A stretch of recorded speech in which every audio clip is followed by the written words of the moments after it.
So నా యొక్క నేము 10th క్లాస్లో ఈ విధంగా తప్పుపడింది, అలాగే ఎస్ఎస్సీలో డిగ్రీలో ఈ విధంగా తప్పుపడింది, ఎల్ఎల్బీలో ఈ విధంగా తప్పుపడింది. కాబట్టి ఇవన్నీ కలిపి ఒకటే నా పేరు వచ్చాక సాయి కృష్ణ అని చెప్పి మనం డిక్లరేషన్ వేసుకోవాలి గజిట్లో. ఓకేనా సార్?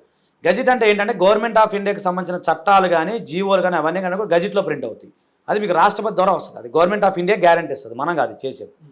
సో దాని ద్వారా మీరు డిక్లరేషన్ వేసుకున్న తర్వాత మీరు ఎక్కడికి వెళ్ళినా కూడా ఒకటే పేరుతో మీరు పిలువబడతారు.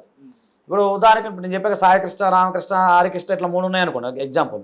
అప్పుడు మనం లాస్ట్లో ఏం చేస్తాం, I have declared my name is Saikrishna అని పెట్టి అనుకోండి. సాయికృష్ణ కానీ మీరు వెళ్ళిపోతారు. కాకపోతే సర్టిఫికెట్లో నేమ్ చేంజ్ కాదు, సర్టిఫికెట్ అలాగే ఉంటాయి. కాకపోతే మీరు ఏం చేస్తారు, ఇది ప్రతిదానికి ఎన్క్లోజ్ చేసుకోవాలి. ఇది ఏదైతే ఉందో అది ప్రతిదానికి ఎన్క్లోజ్ చేసుకొని పెట్టుకోవాలన్నమాట. సో ఈ విధంగా ఉంటుంది. ఇది మొత్తం name change procedure plus public notice ఇవన్నీ ఉంటాయి అన్నమాట. సో ఇదంతా మనం గజిట్లో డిక్లరేషన్ వేసుకోవాల్సి వస్తుంది.